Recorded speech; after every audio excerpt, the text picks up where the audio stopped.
Hi, hello friends. This video is sponsored by Buymode Shopping app. மகா சிவராத்திரி இது ஒரு இந்துக்கள் விழா. சிவனுக்கான விரதம் இருக்கிற ஒரு விழாவும் ஆகும். மகா சிவராத்திரி இந்துக்களால் கொண்டாடப்படும் சிவனுக்குரிய விரதமாகும். இவ்விரதம் ஆண்டுதோறும் மாசி மாதத்தில் வரும் கிருஷ்ணபட்சம், அதாவது தேய்பிறை சதுர்த்தசி திசியில் இரவில் கொண்டாடப்படும். இதன் நோன்பு முறைகளை கூறும் நூல் மகா சிவராத்திரி கற்பம் என்னும் சிறிய நூலாகும். சிவராத்திரி விரதம் 5 வகைப்படும். அதாவது நித்திய சிவராத்திரி, மாத சிவராத்திரி, பட்ச சிவராத்திரி, யோக சிவராத்திரி, மகா சிவராத்திரி. ஒவ்வொரு மாதமும் தேய்பிறை சதுர்த்தசி இரவு மாத சிவராத்திரி ஆகும். சிவனடியார் பலர் இந்த சிவராத்திரியையும் மாதம் தோறும் தவறாமல் கடைபிடித்து வருகின்றனர்.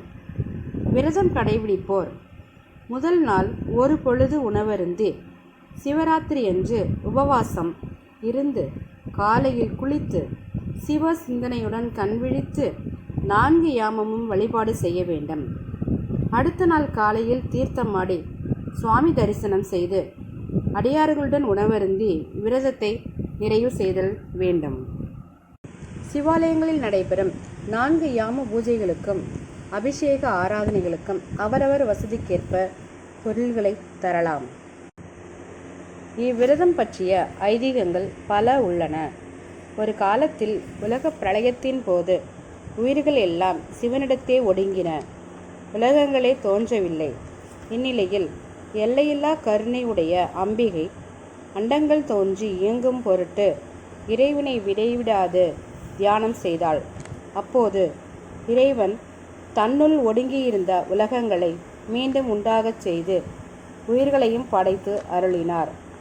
அப்பொழுது உமையவள், சுவாமி, நான் தங்கள் மனதில் தியானித்து போற்றிய காலம் சிவராத்திரி என்று பெயர் பெற வேண்டும் என்றும் அதனை சிவராத்திரி விரதம் என்றும் யாவரும் கடைபிடிக்க வேண்டும் என்றும் அதை கடைபிடிப்பவர்கள் எல்லா நலன்களும் பெற்று முக்தி அடைய வேண்டும் என்றும் பிரார்த்தித்தார்.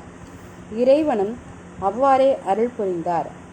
அம்பிகையை தொடர்ந்து நந்தியம் பெருமான், சனகாதி முனிவர் சிவராத்திரி விரதம் அனுஷ்டித்து தங்கள் விருப்பத்தை நிறைவேற பெற்றனர். விரத காலத்தில் ஓதக்கூடிய தேவாரங்கள் துருக்கிய தீச்சர பதிகங்கள், திருவண்ணாமலை பதிகங்கள் என்பனவாகும். மாசி மாதம் கிருஷ்ணபட்சம் சதுர்த்தசி அன்று அமாவாசைக்கு முதல் நாள் சிவராத்திரி விரதம் கொண்டாடப்படுகிறது. அன்றைய தினம் சிவபெருமானை வழிபட்டால் கவலைகள் அனைத்தும் நீங்கும், காரிய வெற்றியும் ஏற்படும். சிவாய நம என்று சிந்தித்திருந்தால் அபாயம் நமக்கு ஏற்படாது, உபாயம் நமக்கு ஏற்படும் என்று முன்னோர்கள் கூறியுள்ளனர். அந்த புனிதமான நாளில் விரதம் இருந்தால் புண்ணியமும் கூடும், பொருளாதார நிலையும் உயரும்.